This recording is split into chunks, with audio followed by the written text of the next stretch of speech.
Magandang araw po sa inyo, Kuya Bari. Itago niyo na lang po ako sa pangalang Andres. Kakalipat ko lang po sa Sibalom pagkatapos ng pagkawala ni inay na mag-isang nag-alaga sa akin. Hindi pa man ako nagkakaroon ng muwang ay matagal na kaming inabandona ng aking ama, kaya't lumaki akong mag-isang tinataguyod ng aking ina. Pumanaw siya sa sakit sa puso at simula nung nagpaalam siya sa mundo, kinuha ako sa Maynila ng nakakatanda niyang kapatid na lalaki na si Chong Antonio at dinala sa Antique. Marami pong naikwento sa akin si Chong Antonio tungkol sa mga sabi-sabi sa baryo ng Sibalom na may aswang daw na nagkukubli sa may katabing sapa ng bahay namin. Hindi naman po ako naniniwala noong una. Hindi na ako bata para magpadala sa takot.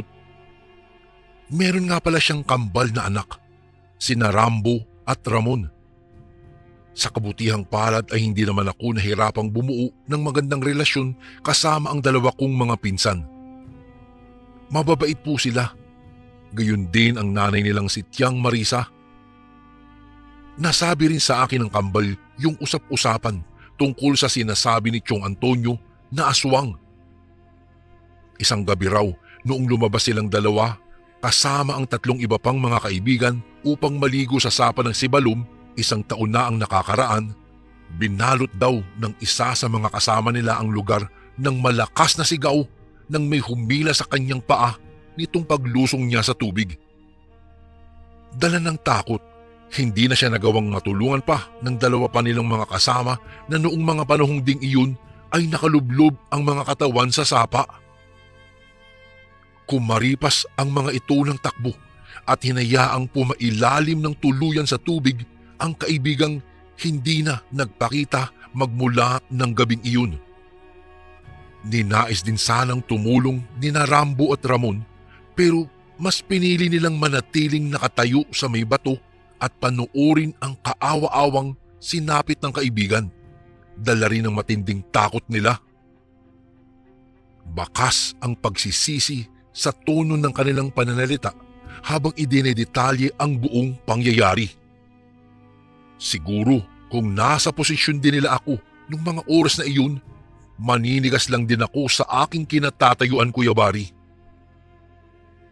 Matapos ang kagimbal-gimbal na insidente, agad namang rumisponde ang mga tauhan sa baryo at hinanap ang bangkay ng nawawala nilang kaibigan sa nasabing sapa.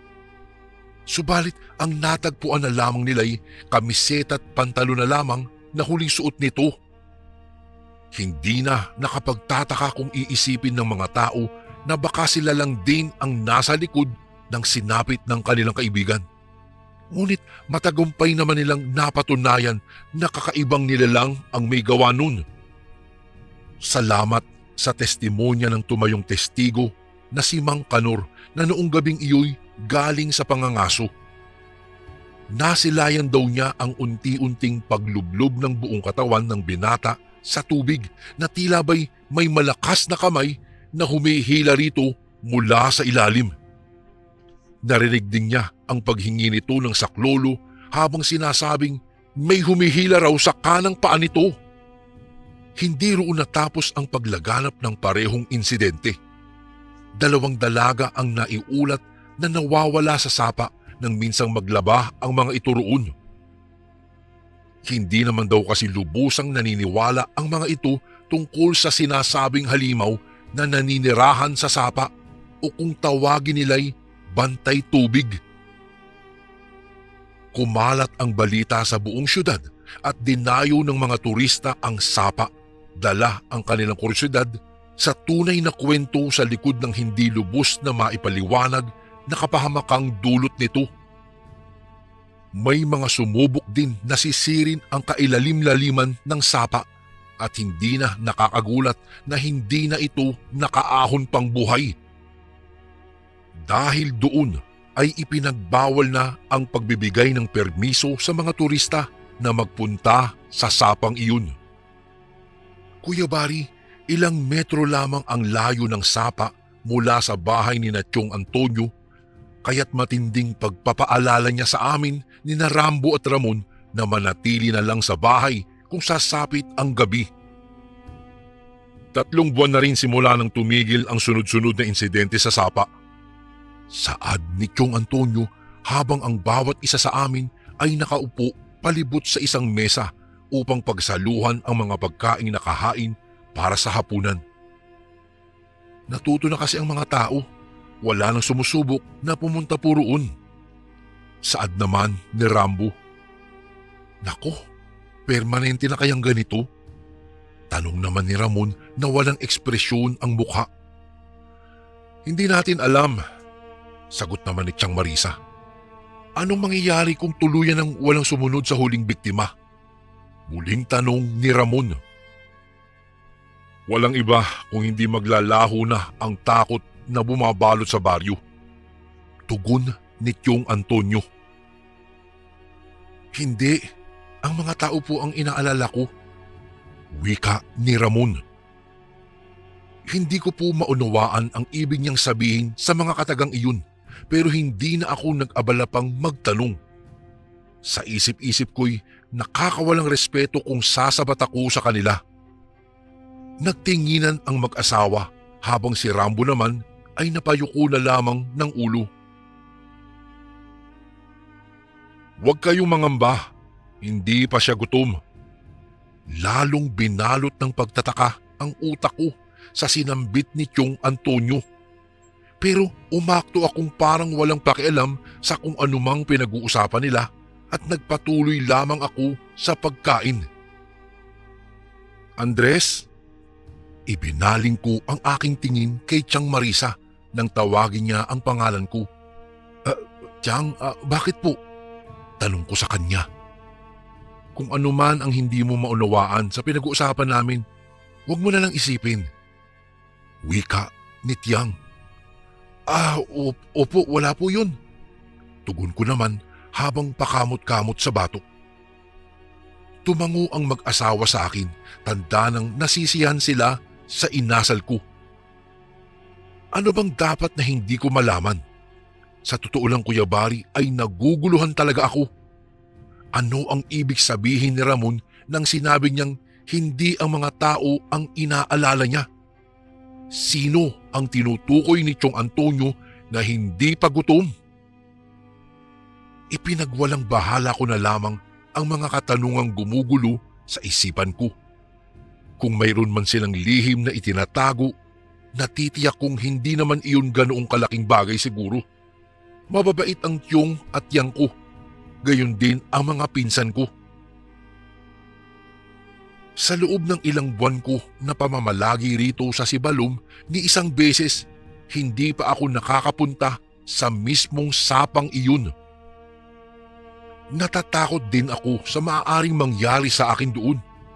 Pero bigla kong napagdesisyonang mag-imbestiga at mangalap ng ilang impormasyon, baka sakaling maging daan sa tunay na katauhan ng nasa likod ng mga kagimbal-gimbal na insidente. Kung kaya't kinagabihan, nang matiyak kong mahimbing nang natutulog ang dalawa kong pinsan na kasama kong matulog sa isang silid, ay palihim akong lumabas ng bahay at maingat na sinarado ang pintuan. Hindi na ako nag-abala pang tignan sa kabilang kwarto sina Tiyo at Tiang, dahil sigurado naman akong tulog na sila ng mga oras na iyon. Tinaha ko ang daan patungo sa sapa, daladala ang lamparang naglilikha ng kaunting liwanag. Salamat din sa sikat ng buwan. Hindi pa man ako nakakalapit sa sapa, bigla kong natanaw si Tiong Antonio na nilalaro ang kaibabawan ng tubig sa sapa gamit ang kanyang mga palad.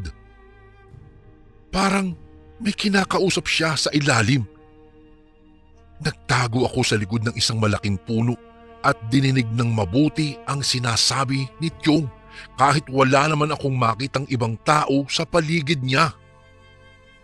Sigurado ka bang hindi ka nagugutom, anak? Tanong ni Tiong Antonio sa kung sinong hindi ko mawari. Anak? Sino ang tinatawag niyang anak? Gayong iniwang ko mahimbing na natutulog sina Rambo at Ramon sa bahay. Wala akong sagot na narinig, ngunit nagpatuloy si Chong Antonio sa pakikipag-usap. Hayaan mo, kapag kaubos na ang iyong lakas, gagawa ako ng paraan. Wala na kasing sumusubok pang tumungo rito sa sapa. Sana habang buhay ka na lang na bata, kung kailan ako kontento ka pa sa lamang loob ng hayop. Nauunawaan ko na sa pagtanda mo'y naghahanap na rin ang iyong katawan ng ibang putahe. Kalmadong wika ni Chong Antonio. Ramdam na ramdam ko ang biglaang pagbilis ng tibok ng puso ko na animoy mga kabayong nagkakarera. May kinalaman ba siya sa mga nakapagtatakang insidenteng bumabalot sa baryo? Imposible yun. Makatao ang tiyong ko. Ganito ko siya nakilala. Subalit, lubusan ko na nga ba talaga siyang kilala?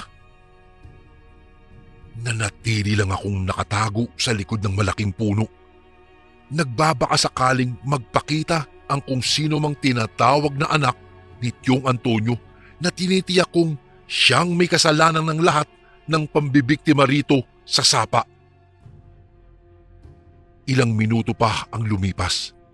Kinuha ni Tiyong ang lamparang nakalagay sa ibabaw ng bato at lumakad na patungo sa direksyon ng bahay namin.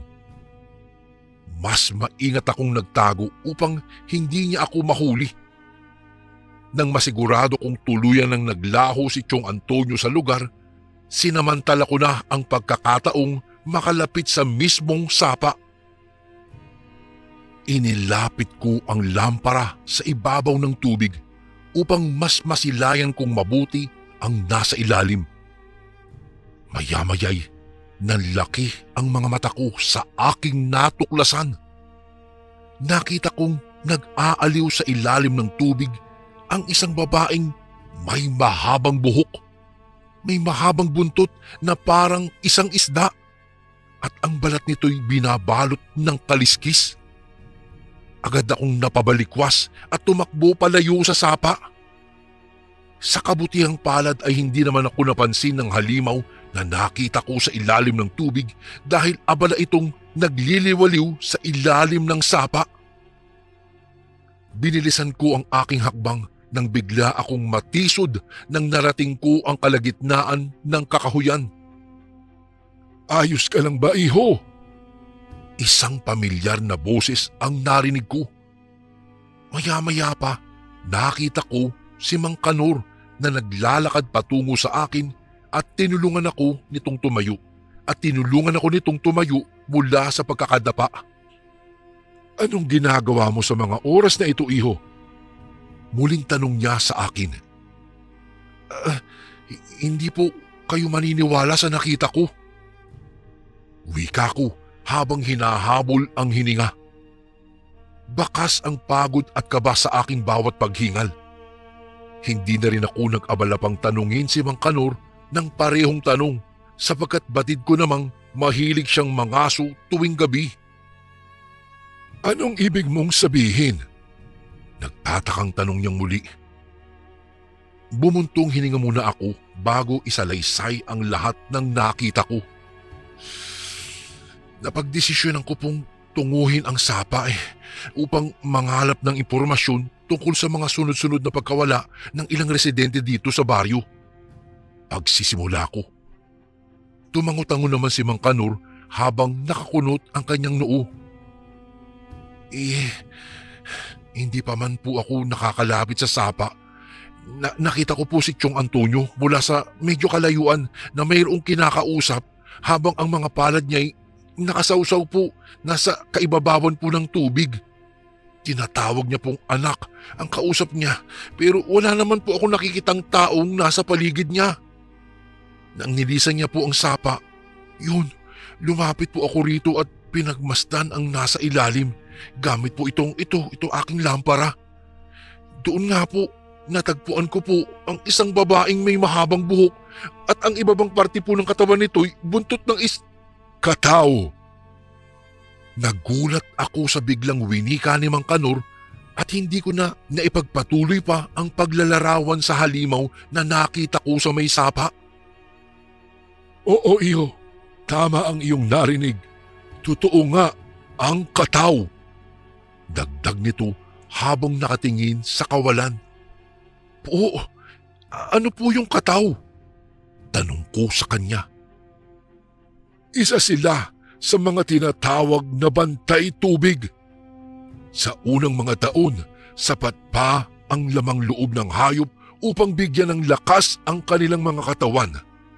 Ngunit sa araw na tumungtong sila sa edad na 18, hindi na ito sasapat pa sa pag-iipon ng lakas kung kaya't kinakailangan nila ng katawan ng tao bilang pagkain. Ang isang katawan ng tao ay kaya silang bigyan ng pang-4 na buwan na lakas. Mahabang tugon ni Mang Kanor.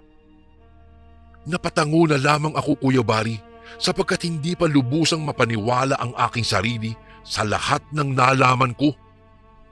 Hindi naman kasi ako lumaking sanay sa mga kwento-kwento tungkol sa mga kakaibang nilalang. Hindi naman uso ang mga ganoon sa Maynila. Ngunit, Mang Kanor, bakit anak ang tawag ni Chong Antonio sa kataw na iyon? Muli kong tanong sa kanya. Maaring inililihim niya ang 3 nilang anak ni Marisa dahil ito ay isinumpa. Subalit hindi ako sigurado rito 18 taon na ang nakakalipas. Mayroong usap-usapan dito sa baryo tungkol sa isang dalagang nagngangalang Cielo. May mga haka-hakang mangkukulam ito at kaya nitong isumpa ang kahit sino kung kanyang gugustuhin. Gayunpaman, maraming kalalakihan ang umibig dito dahil sa taglay nitong ganda. Isa na roon si Antonio. Napakaswerte ng nooy binata na si Antonio dahil umibig din sa kanya ang dalaga. Madalas silang makitang nagliliwaliw sa may sapa. Ngunit may dumating na bagong lipat na pamilya galing Maynila. Yan si Marisa, ang unika iha ng pamilya, ay umibig din kay Antonio. Sa taglay rin itong ganda, natukso ang binata. Nilisan nito si Cielo at sumama kay Marisa. Nagsama ang dalawa hanggang sa ipinagbuntis ni Marisa ang panganay sana nila. Subalit, ang sabi ng mag-asawang Antonio at Marisa, namatay ang bata sa sinapupunan ng dalaga. Sa parehong taon, natagpuan si Cielo na nagbigti sa may puno malapit sa sapa kung saan sila noon madalas magliwaliw ni Antonio. Nabuntis muli si Marisa at iyon na nga sina Rambo at Ramon. Ang usap-usapan at tsismisan sa baryo na isinumpa ni Cielo ang unang anak ni na Antonio, ngunit walang nakakatiyak kung totoong patay na nga ba ang bata o tinatago lamang ng mag-asawa. Mahaba-habang pagsasalaysay ni Mang Kanor sa akin. Ang ibig niyong sabihin, mayroong posibilidad na isinumpa ni Cielo ang panganay ni na Chong Antonio at Tiyang Marisa na maging isang kataw bilang kanyang paghihiganti? Tanong kong muli kay Mang Kanor. Ganoon na nga, kung kaya't mag-iingat ka, tugon ng matanda sa akin. Tumango ako at nagpaalam na kay Mang Kanor. Nagmadali akong bumalik sa bahay at maingat na bumalik sa silid. Sa kabutihang palad naman, hindi naman ako nahuli ni Chong Antonio. Pinag-isipan kong mabuti ang lahat ng sinabi ni Mang Kanor. Hindi pa rin ako makapaniwalang anak ni na Chong Antonio at Tiyang Marisa ang halimaw sa likod ng mga kagimbal-gimbal na insidente sa baryo. Hindi ko alam kung ano ang gagawin ko. Ibabalita ko ba ito sa mga tauhan sa baryo upang tugisin ang kataw? Ano ang mangyayari sa Tiyong at Tiyang ko na nagsilbi ko ng mga bagong magulang? Pati na rin sina Rambo at Ramon na tinuring kong mga kapatid. Natitiyak kong hindi nila kakayanin kung sakaling matugis ang kataw sa sapa. Isang buwan na lang ay mawawala na ang lakas nito at batid kong gagawa ng paraan sina Chong at Yang para pauwiin ang pagkagutom ng anak nila. Isang buhay na naman ang nanakawin. Kinabukasan, pinilit kong hindi magpahalata tungkol sa mga nakita at natuklasan ko noong isang gabi. Sabay-sabay naming pinagsaluhan ang almusal at magkakasama kami ni na Rambo at Ramon na pumasok ng eskwelahan. Buong araw na gumulo sa aking isipan ang lahat ng nangyari. Ngunit pilit kong ipinagsawalang bahala na lamang iyon. Subalit lumipas ang isang buwan. Hindi ako mapakali kaya't kinausap ko ang kapitan ng baryo na si Kapitan Timo at pinakiusapan siyang bilinan ang lahat na huwag tumungo sa sapa at huwag nang lalabas kung gabi at kung mas makakabuti ay kahit sa araw. Ipinakiusap ko rin na kung maaari ay huwag ipaalam na sa akin galing ang utos na iyon. Tinanong ni Kapitan kung bakit ganoon na lamang ako umasal. Ang sabi ko naman ay nanaginip akong may susunod na biktimang mawawala sa sapa at malaki ang posibilidad na isa iyong premonisyon. Nagtataka man, ngunit napaniwala ko naman siya at ang kanyang mga tauhan sa pagsisinungaling ko dahil mahilig sa mga pamahiin ang mga tao sa baryo. At sa kabutihang palad naman, Kuya Bari, sumunod ang mga mamamayan ng baryo sa ipinagbilin ng kapitan. Isang araw, naisipan kong bisitahin si Mang Kanor at humingi ng payo sa kung anong dapat kong gawin upang tuluyan ng matigil ang pambibiktima ng kataw at paalalahanan na rin siya na kung maaaring wag na siyang lalabas tuwing gabi upang mangaso para na rin sa kanyang kaligtasan. Tanghali nang narating ko ang kanyang kubo kung saan siya mag-isang naninirahan. Tinawag ko po ang pangalan niya, ngunit walang sumasagot. Naku, siguro tulog siya sa mga oras na to. Sambit ko lamang sa aking sarili. Nilakasan ko pa nga lalo ang boses ko upang magising siya kung sakali mang natutulog siya, pero ilang minuto na ang nakakalipas ay wala pa ring sumasagot. Kung kaya't napagdesisyonan kong umuwi na lamang at baka pumasyal si Mang Kanor sa bayan. Kinagabihan, tumungo ako sa kakahuyan. Umaasang makakasalubong ko roon si Mang Kanor. Pero hindi ko siya natagpuan. Dumiretso ako sa bahay niya at baka nagpapahinga na siya mula sa pangangaso. Subalit parehong sitwasyon lamang ang aking nadatnan. Tumakbo ako patungong sapa kahit pa binabalot na ako ng takot at pangamba. Pagkarating ko sa sapa, tumambad sa akin ang kulay itim na paboritong kamiseta ni Mang Kanor na palutang-lutang na sa tubig. Kusang bumagsak ang aking mga tuhod sa lupa habang pinoproseso pa rin ng utak ko ang nangyari. Ilang minuto na rin akong nakatitig sa kawalan nang may marinig akong mga yapak ng paa na animoy patungo sa aking direksyon. Nang lumingon ako sa aking likuran, nakita ko si Chong Antonio na walang ekspresyon ang mukha. Agad akong tumayo at humakbang paatras. Lumakad naman siya ng mabilis papalapit sa akin at mahigpit akong hinawakan sa aking balikat. Anong ginagawa mo rito? Pag-uusisa nito. Hindi ko matanggap ang katotohanang kasabwat kayo ng isang hali. Hindi ko na natapos pa ang aking sasabihin nang tumama ang kabaon nito sa aking kanang pisngi dahilan upang matumba ako sa lupa. Tama nga ang hinala ko na matagal mo nang alam. Pangisi-ngisi nitong sabi habang ako na may nanatili sa lupa at pinupunasan ng sugat sa labi gamit ang likod ng aking palad dulot ng kanyang biglaang pagsuntok sa akin. Maya-maya pa ay nanlaki ang aking mga mata dahil umahon sa tubig ang isang babaeng may mahabang buhok at may kulay asul na buntot ng sa isda. Pumosisyon ito ng upo sa may bato. Mas nakakatakot ang itsura nito ngayon kumpara noong gabing una ko siyang nakita sa ilalim ng tubig. Mababakas ang galit sa mukha nito at mas lalo pang nagpakaba sa aking dibdib nang titigan ako nito ng malalim. Animoy handa na akong sunggaban anumang oras.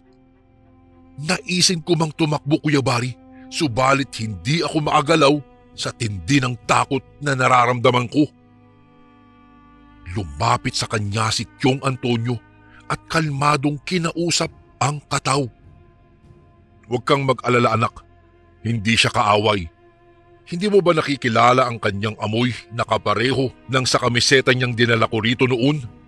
Hindi ba't ang sabi ko sa iyo'y alalahanin mo ang amoy na iyon upang makilala mo siya mula sa ibang tao?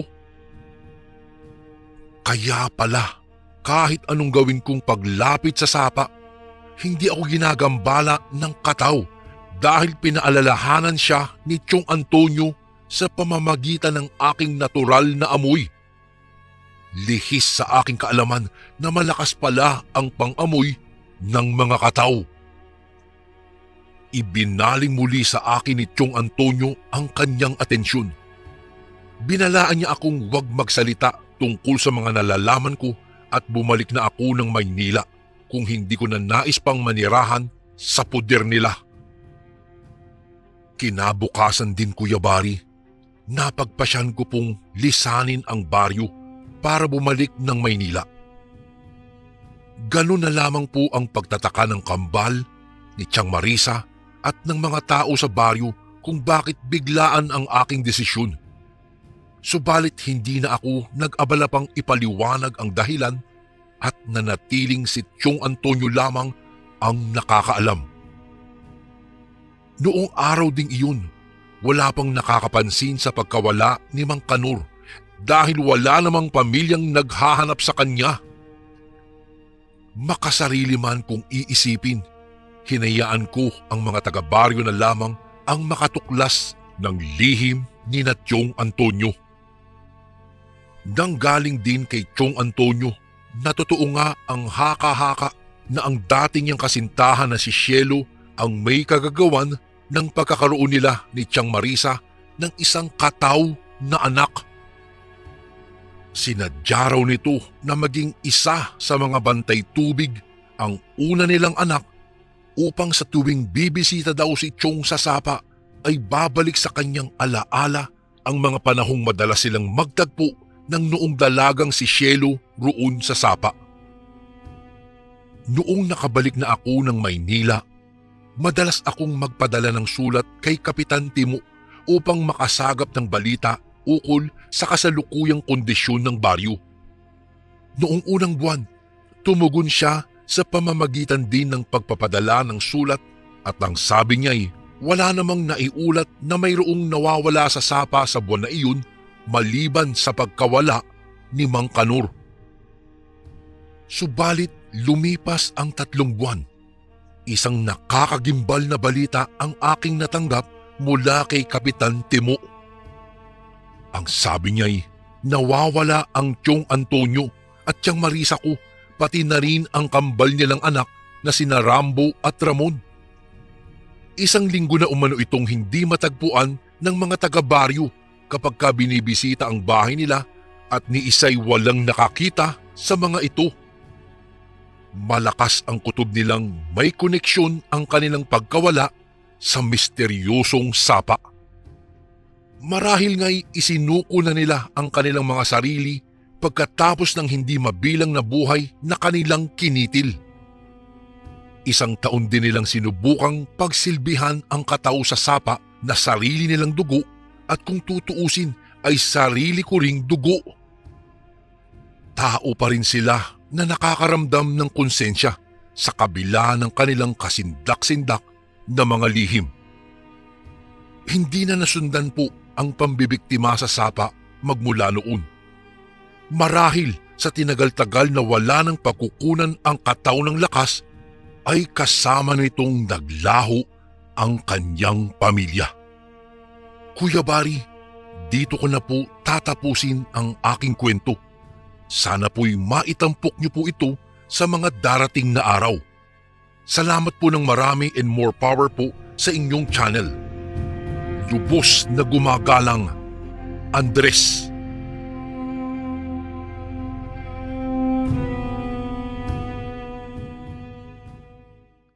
Magandang araw po sa inyo, Kuya Bari.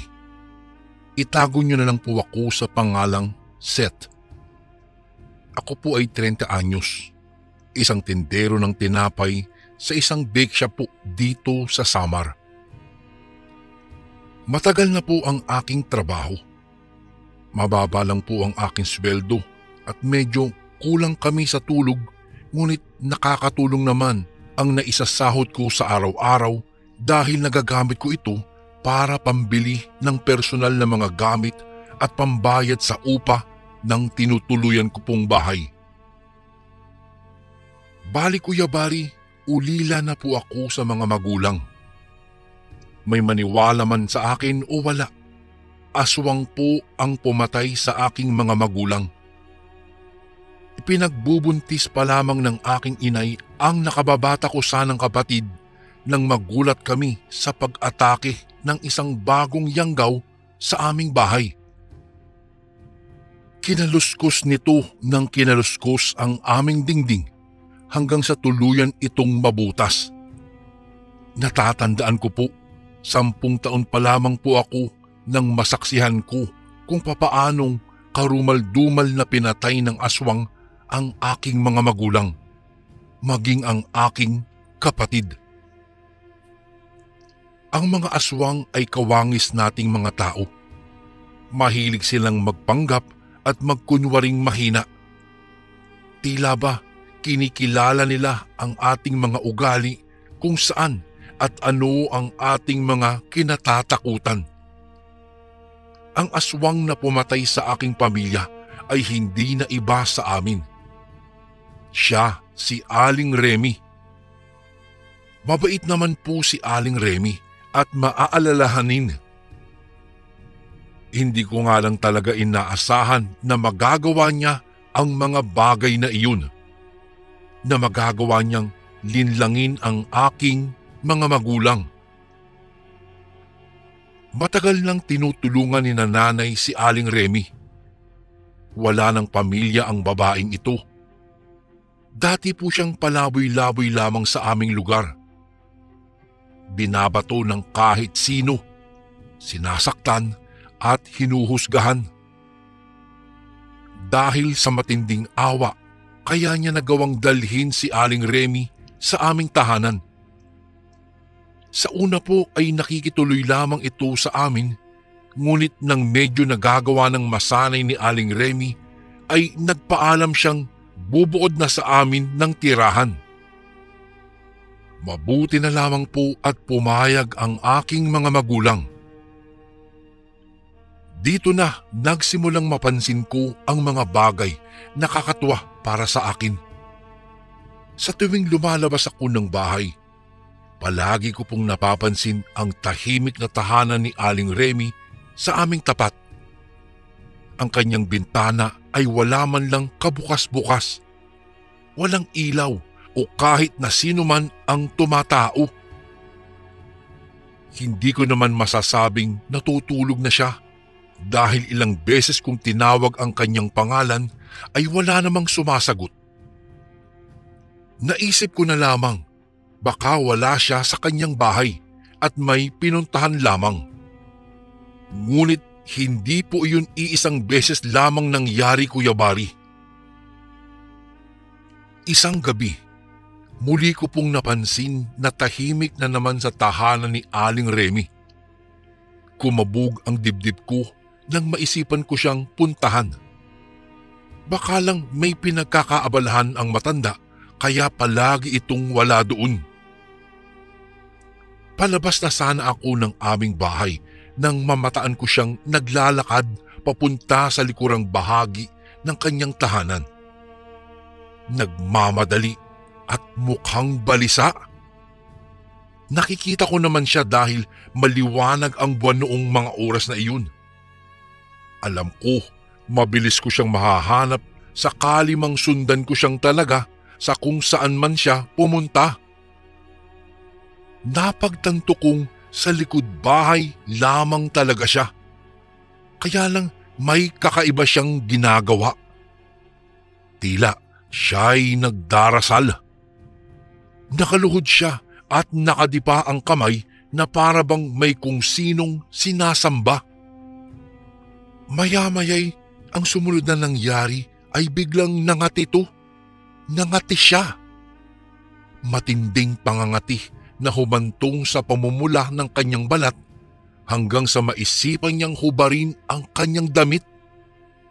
Hinablot po niya ang isang botelya sa tabi na may lamang hindi ko matiyak kung anong klasing likido iyon. Maya-maya'y pinahid niya ito sa kanyang katawan. Naginhawahan siya nang sumayad ang kanyang palad sa sariling balat.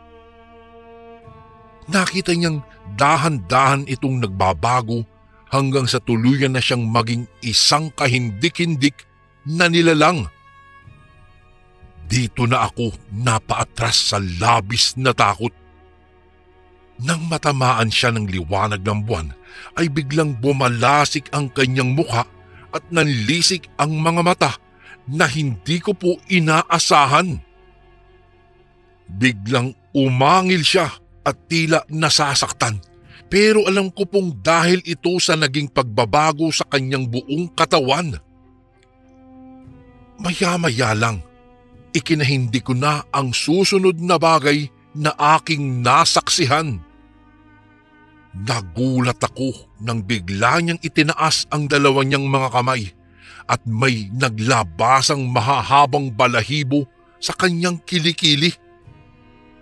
Hindi ko na nakayanan pa ang mga sumunod na nangyari, lalo na nang tila pumaypay na bumukadkad ang magkabilang balahibo sa kanyang kilikili at naging isang nakakasindak na pakpak.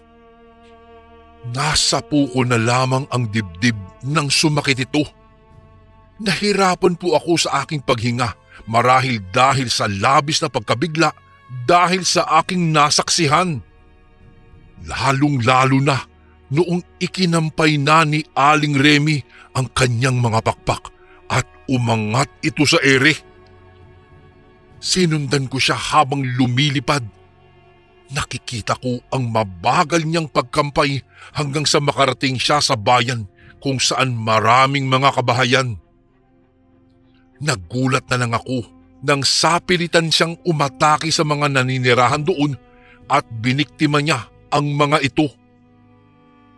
Sa mismong harapan ko, pumatay si Aling Remy ng isang tao.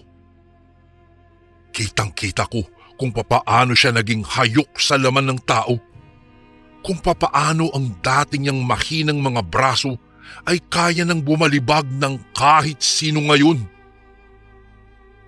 Nang sumingasing ang ginang ay hindi na ako nakialam pa. Hinayaan ko na lamang ang biktima niyang natulala at hindi na nakapiyok pa bago niya ito nilundagan. Kaagad na bumaon sa kanyang liig ang pangil ni Aling Remy na kay tutulis at tila ba sinisipsip hindi lang ang kanyang dugo kung hindi pati ang kaluluwa. Pinagkakalmot niya ang biktima at pinwersang itulak kaya tumilapon ito sa kung saan dahilan para pumutok ang ulo nito. Kaagad namang bumaha sa lupa ang sariwang mainit na dugo ng biktima. Nilantakan niya ito at walang babalang pinagkakalmot ang katawan nito. Ni hindi na nakasigaw pa ang kaawa-awang biktima ni Aling Remy hanggang sa maging dilat na lamang ang mga mata nito. Dito nagsimula ang takot ko sa matanda.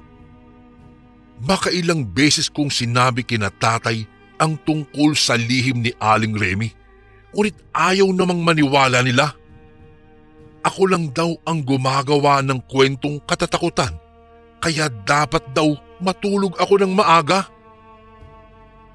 Gustuhin ko mang ipaglaban ang aking nasaksihan ay napipina lamang po ako sa ikinatwiran ng aking ama.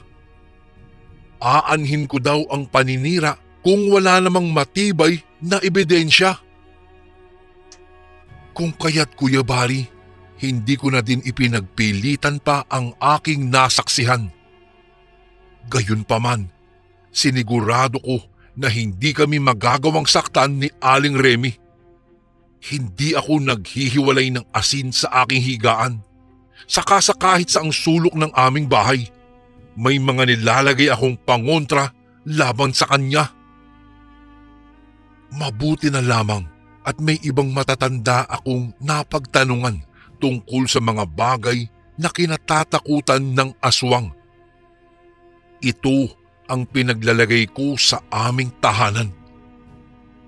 Nagtataka tuloy sina tatay at nanay kung bakit sa tuwing dumadalaw si Aling Remy ay hindi nito magawang pumasok sa aming bahay.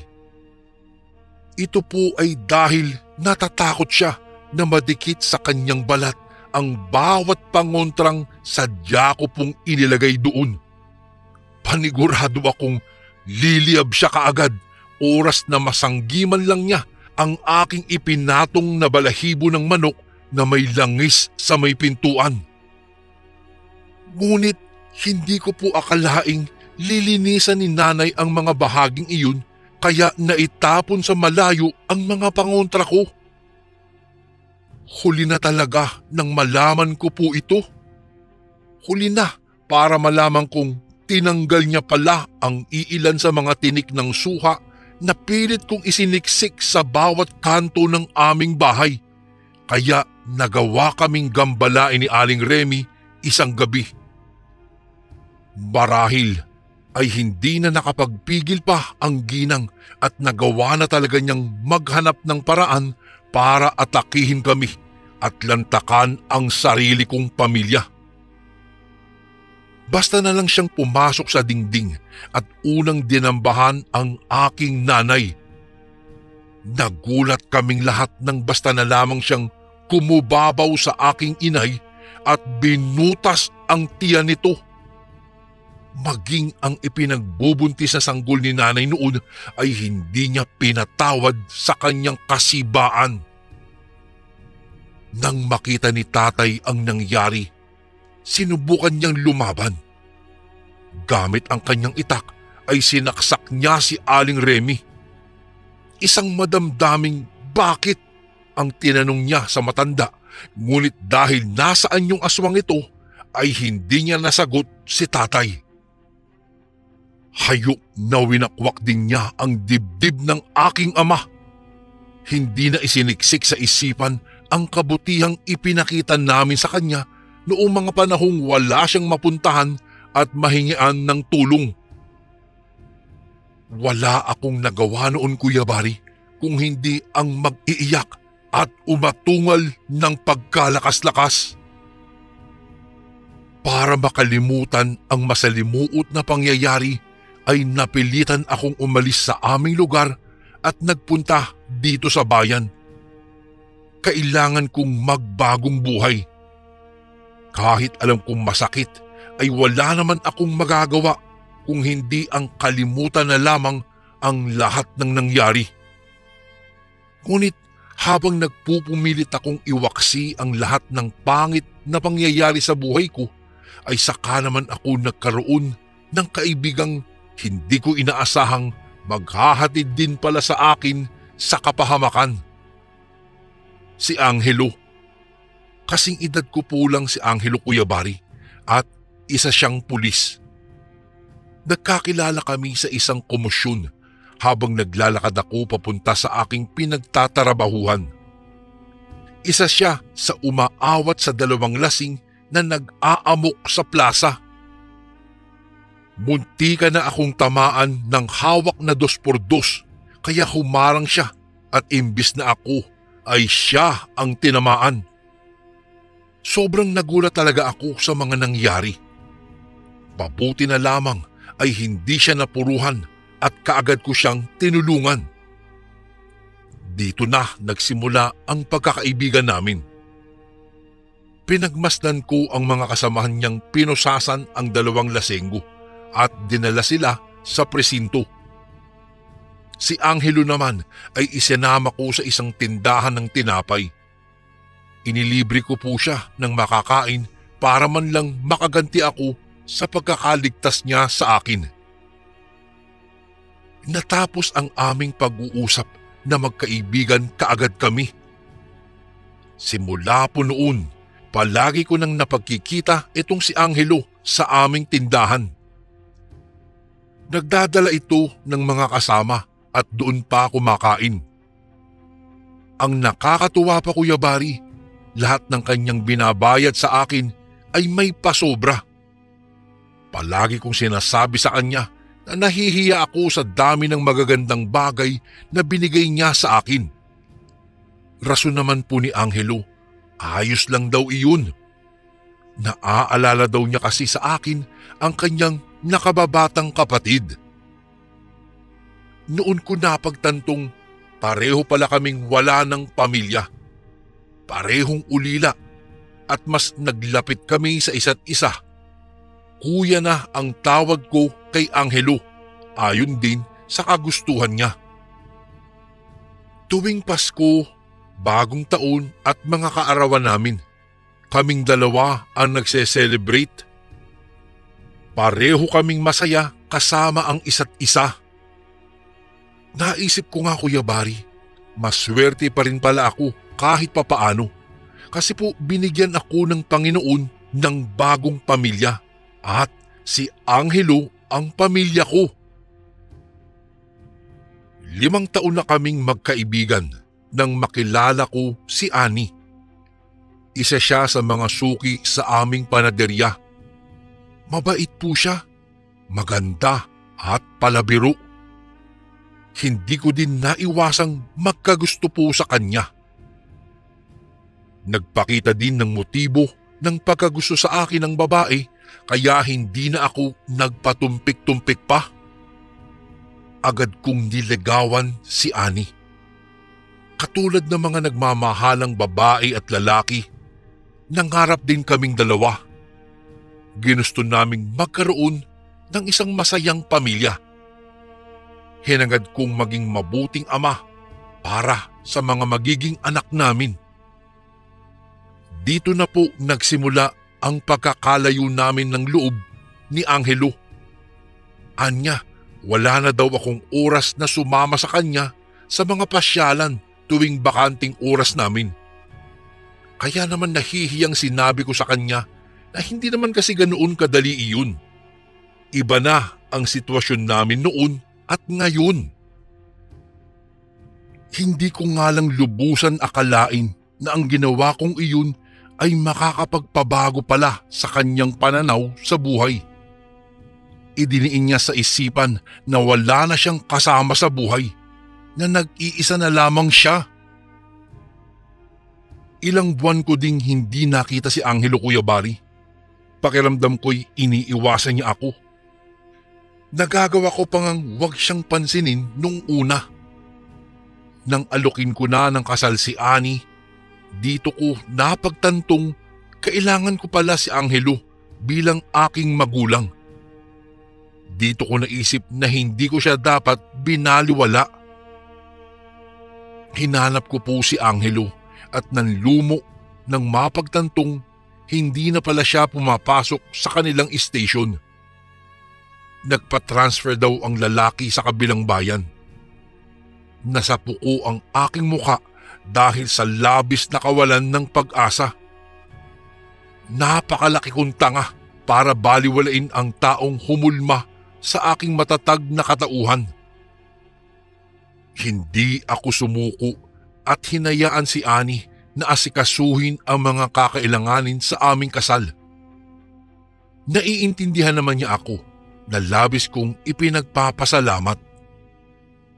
Mabuti na lamang at nagkaroon ako ng kasintahang malawak ang pangunawa at malaki ang pagmamahal sa akin.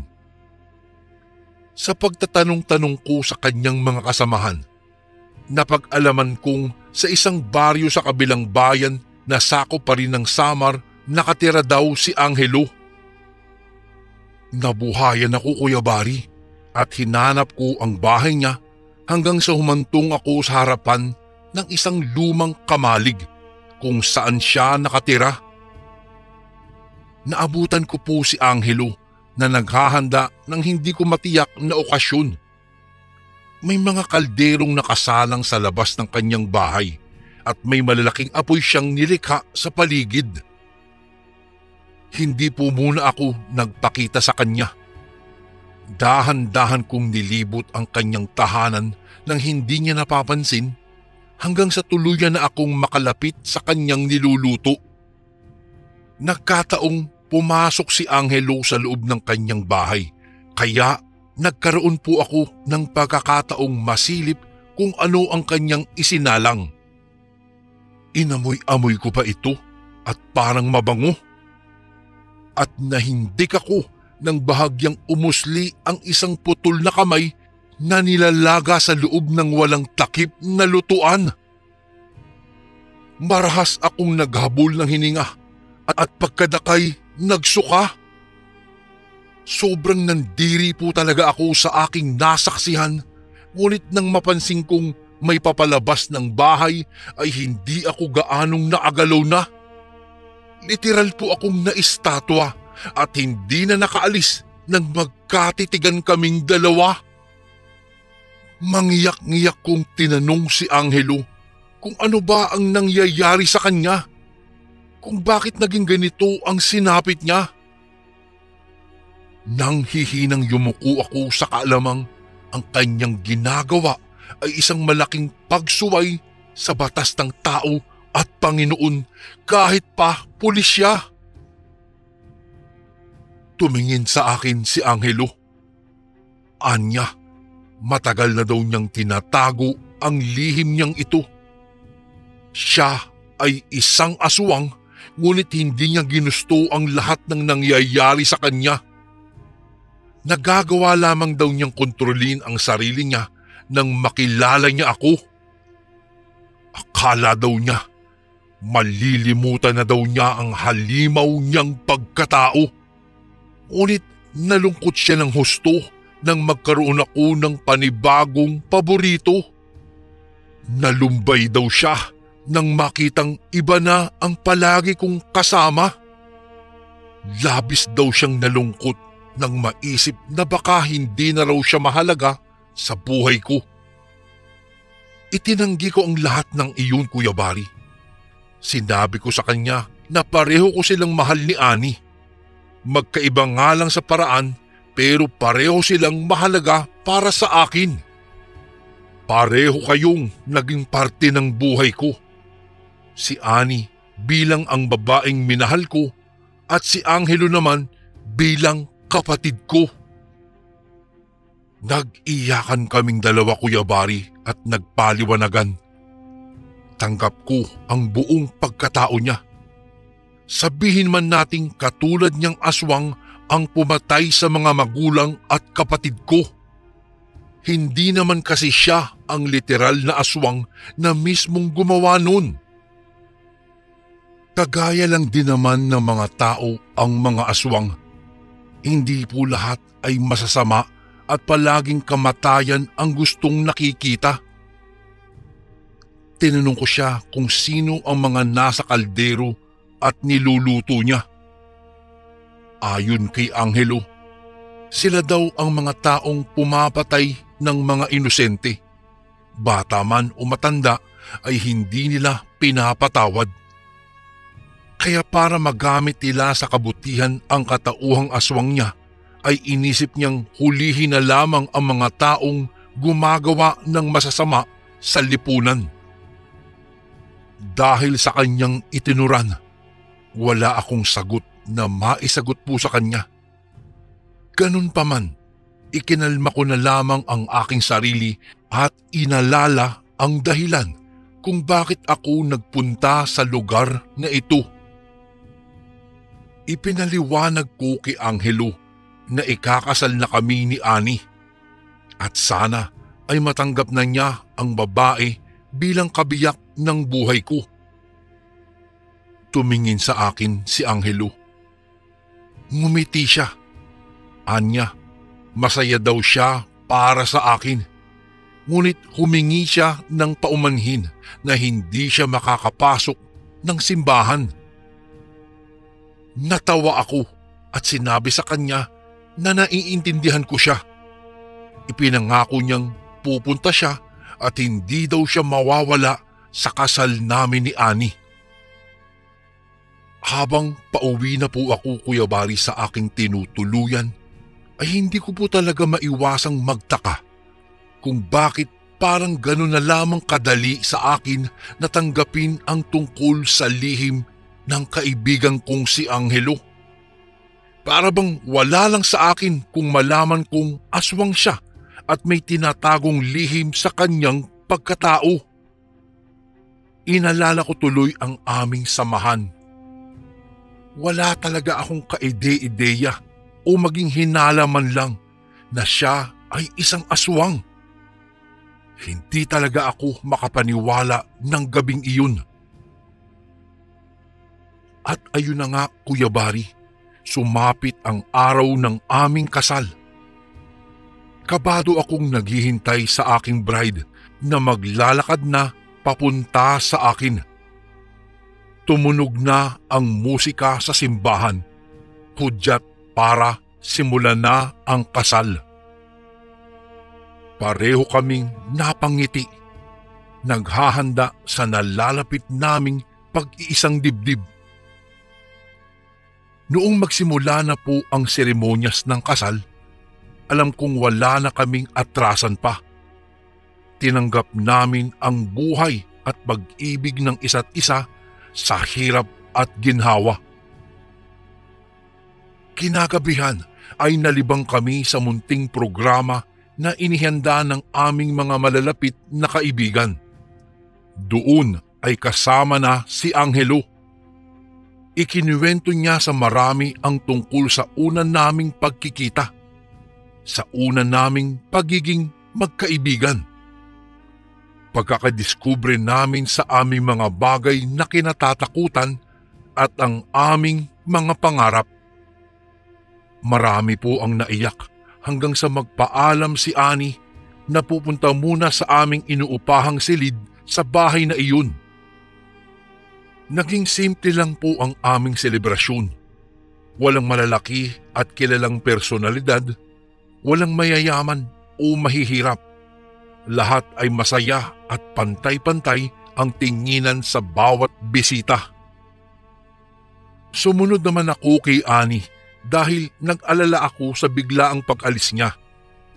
Hindi niya alam na nakasunod ako kaya nagulat ako nang iba ang kinikilos niya. Para siyang nawawala sa sarili. Ganun na lamang ang labis kong pagkagulat nang magkikisay siya sa kanyang kinatatayuan. Ang kanyang mga mata ay biglang tumirik at tila siya'y nagkaroon ng sakit. Maya-maya lang, para siyang demonyong na animoy sinaniban ng kanyang mga kasamahan. Nanigas ang kanyang mga braso at naghahanda ng bumaliktad. Bigla akong nagulantang dahil sa aking nasaksihan. Ang kanyang muka ay biglang nagpabago-bago. Naroroong aamo siya at magmamakaawa. Paku ay biglaan namang itong magbabago at manlilisik ang kanyang mga mata na animoy nakahanda ng lumamon. Nagiging mabalasik ito at para bang nakahanda ng umatake anumang oras. Inalug-alug ko ang aking ulo at kumurap-kurap. Sa muli kong pagkurap, nagulat ako nang nakaharap na sa akin si Annie. Tinatawag niya ako. Pumasok siya sa kwarto at nang aakit na hinila ang kamay ko. Hinayaan kong makalimot sa aking sarili at pinagmasdan siyang naghubad ng kanyang damit.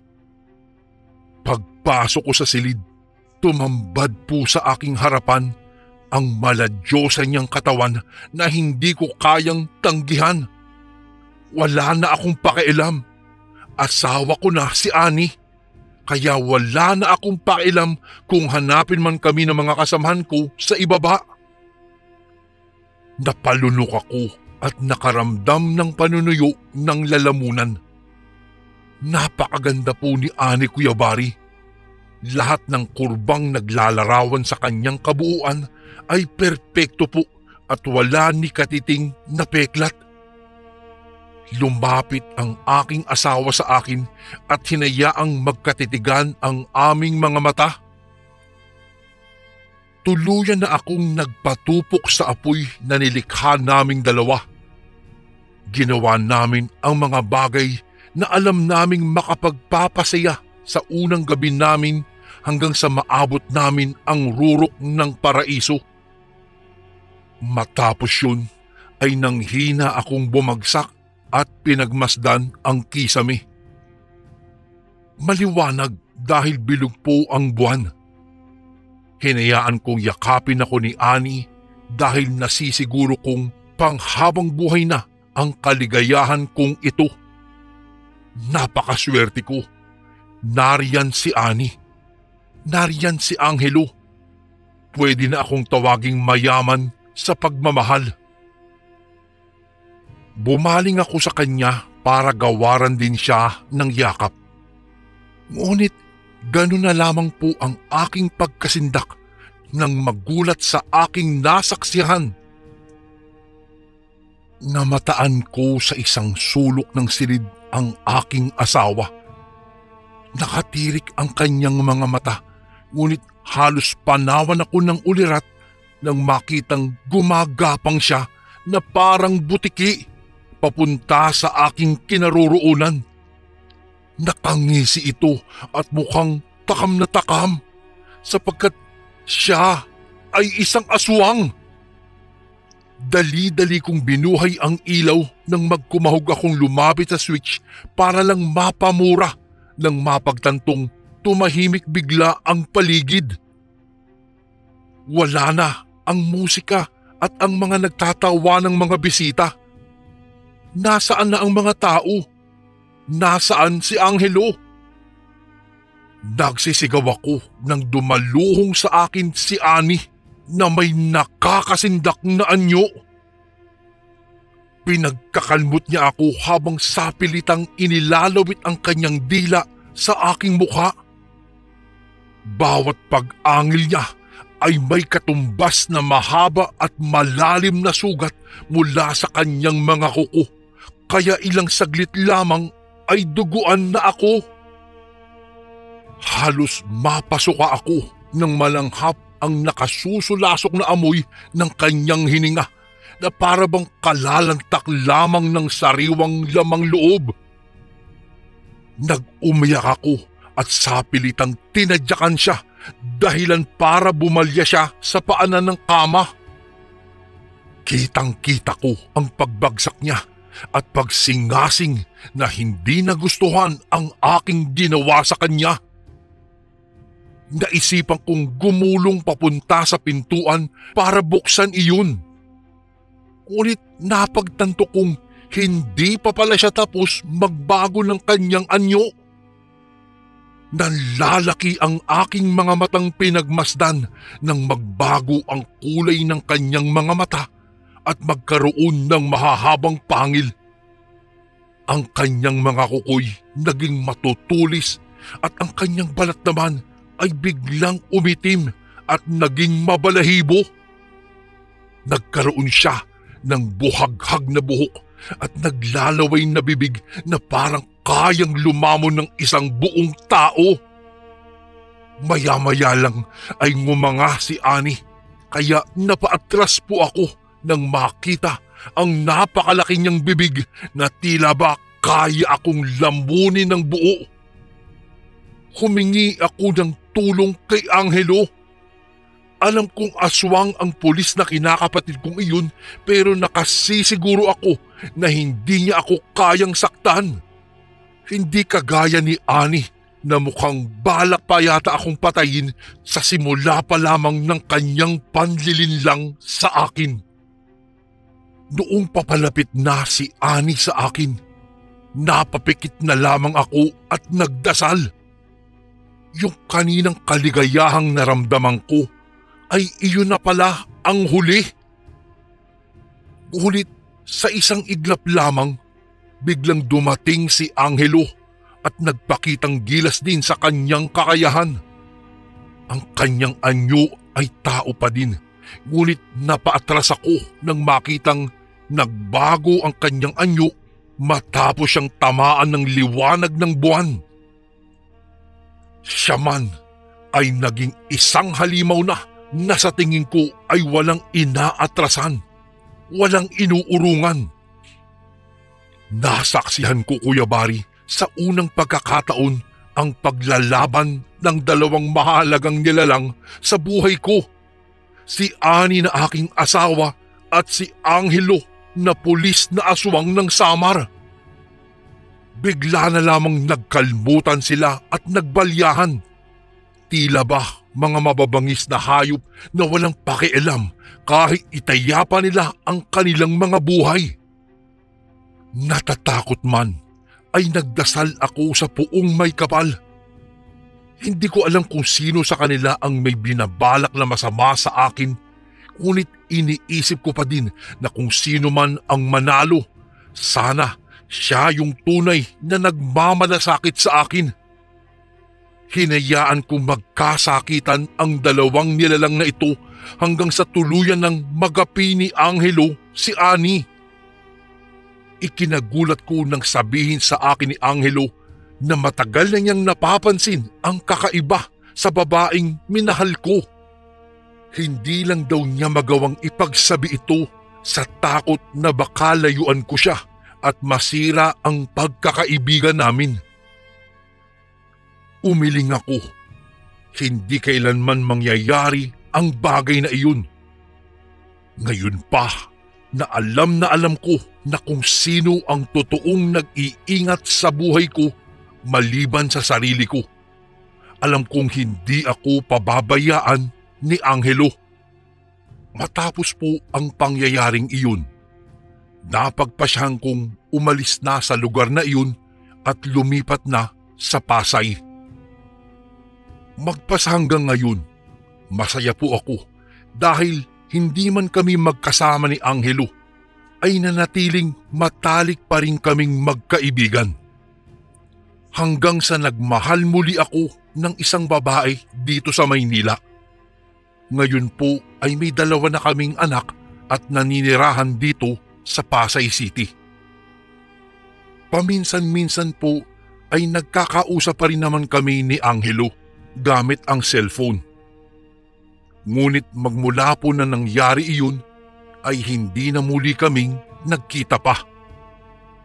Kuya Bari, dito ko na po tatapusin ang aking kwento. Isang kasaysayan sa aking buhay na nakasalamuha ako ng isang totoong aswang. Isang totoong kaibigan na hindi ko alam na isa palang aswang na pulis sa Samar. Hanggang dito na lang po, and more power po sa inyong channel. God bless po sa lahat ng nakikinig ngayon. Lubos na gumagalang, Seth.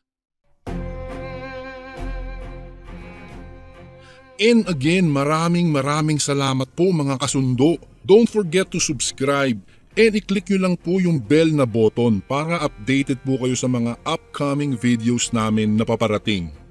Maraming salamat po ulit. God bless and ingat po lagi dyan. Ito po si Kuya Bari at ako ang sundo.